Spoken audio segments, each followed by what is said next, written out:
Hello friends, welcome to my channel sobi. Today நம்ம என்ன video பார்க்க போறோம்னா ஆரஞ்சு பீல் பவுடர் எப்படி பண்றதுன்னு பார்க்கலாம். வாங்க வீடியோக்குள்ள போலாம். ஆரஞ்சு சாப்பிட்டுட்டு ஆரஞ்சு பழத்தோலை வந்து கீழே தூக்கி போட்றாதீங்க. அந்த ஆரஞ்சு பழத்தோலை வச்சு தான் நம்ம அந்த பொடி பண்ண போறோம். இந்த ஆரஞ்சு பழத்தோல்ல வந்து அதிகமான ஸ்ட்ரென்த் இருக்கு ஆரஞ்சு பழத்தை விட நமக்கு.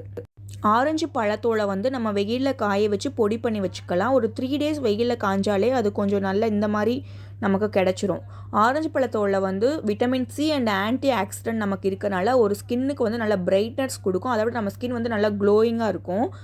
தென் வந்து நம்ம ஆரஞ்சு பழத்தோலில் வந்து நோய் எதிர்ப்பு சக்தி அதிகமாக இருக்கனால பிம்பிள்ஸ்லாம் நமக்கு வந்து நல்லாவே ரெடியூஸ் பண்ணும். தென் வந்து எந்த அளவுக்கு நமக்கு ஆரஞ்சு இருக்கணும்னா அந்த உடைக்கும் போது இந்த மாதிரி உடையணும். இந்த அளவுக்கு நமக்கு வந்து ஆரஞ்சு வந்து காஞ்சிருக்கணும். ஆரஞ்சு தோலை வந்து நம்ம சாப்பிட முடியாது. ஸோ இந்த மாதிரி ட்ரை பண்ணி நம்ம யூஸ் பண்ணிவிட்டால் நம்ம ஃபேஸ்க்கு வந்து இன்ஸ்டன்ட் பிரைட்னஸ் கிடைக்கும். இப்போது இந்த ஆரஞ்சு தோலை வந்து நான் மிக்சியில் அடிச்சுட்டு வந்துடுறேன். அடிச்சுட்டு வந்துட்டு இப்போ உங்களுக்கு நான் வந்து காமிக்கிறேன். ஆரஞ்சு பழத்தோலை வந்து அரைச்சிட்டு வந்துட்டேன். நான் எப்போவுமே கொஞ்சம் குறைப்பாக தான் அரைப்பேன். அப்போ தான் வந்து அதை என்னோடய ஃபேஸ்க்கு ஸ்க்ரப்பாக நான் யூஸ் பண்ணிப்பேன்.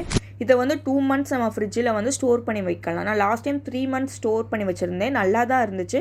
பட் எந்த ஒரு பொருளுமே நம்ம வந்து கொஞ்சம் வேகமாகவே நம்ம வந்து யூஸ் பண்ணிட்டால் அதோட பெனிஃபிட்ஸ் நமக்கு நல்லாவே கிடைக்கும். அதை வந்து ஒரு பவுலுக்கு நம்ம இப்போ சேஞ்ச் பண்ணிக்கலாம். இப்போது உங்களுக்கு ஆரஞ்சு பீல் பவுடர் நமக்கு கிடைச்சாச்சு. இதை எப்படி யூஸ் பண்ணுறதுன்னு நம்ம பார்க்கலாம். 2 tablespoon ஆரஞ்சு பவுடர் எடுத்துக்கோங்க. இப்போ நான் சொல்கிற மெத்தடு வந்து ஆயிலி ஸ்கின் இருக்கிறவங்க போட்டால் ரொம்பவே யூஸ்ஃபுல்லாக இருக்கும். நெக்ஸ்ட்டு வந்து 1 tablespoon ஹனி எடுத்துக்கோங்க. ஹனி வந்து கொஞ்சம் கெட்டியாக இருக்குது. ஸோ வந்து நான் லைட்டாக வாட்டர் ஆட் பண்ணியிருக்கேன்.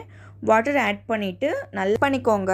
அதுக்கப்புறம் அதை ஃபேஸில் அப்ளை பண்ணிவிட்டு 15 to 20 minutesக்கு அப்புறம் நீங்கள் கோல்டு வாட்டரில் வாஷ் பண்ணிங்கன்னா உங்களுக்கு இன்ஸ்டன்ட் பிரைட்னஸ் கிடைக்கும்.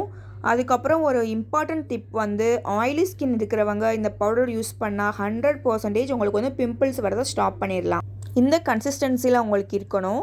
இப்போது இதை வந்து நான் உங்களுக்கு என் ஹேண்டில் அப்ளை பண்ணி காமிக்கிறேன். இது போல் தான் கொஞ்சம் கெட்டியாக இருக்கும். நீங்கள் இது போல் யூஸ் பண்ணாலே உங்களுக்கு நல்லா இன்ஸ்டன்ட் பிரைட்னஸ் கிடைக்கும். உங்களுக்கு வந்து ஒரு 3 டிப்ஸ் கொடுக்குறேன். 1 spoon same orange powder plus வந்து கர்டு 2 tablespoon யூஸ் பண்ணிவிட்டு நல்லா மிக்ஸ் பண்ணி நம்ம ஃபேஸில் அப்ளை பண்ணால் உங்கள் ஃபேஸில் இருக்க சுருக்கங்கள்லாம் கம்ப்ளீட்டாக நமக்கு குறையும். அதுக்கப்புறம் வந்து டெட் செல் வந்து நம்மளுக்கு வந்து ஃபேஸ்லேருந்து போகும். இது வந்து என்னோடய ஓன் எக்ஸ்பீரியன்ஸ். நான் அந்த பவுடரை 2 yearsஆக யூஸ் பண்ணிகிட்டு இருக்கேன். இப்போ வந்து வாஷ் பண்ணதுக்கப்புறம் என்னோடய ஹேண்ட் வந்து நல்லாவே பிரைட்னஸாக இருக்குது. நீங்கள் வந்து இந்த பவுடரை யூஸ் பண்ணிவிட்டு உங்களோட எக்ஸ்பீரியன்ஸை வந்து எனக்கு கமெண்ட்டில் ஷேர் பண்ணுங்கள். தேங்க்யூ.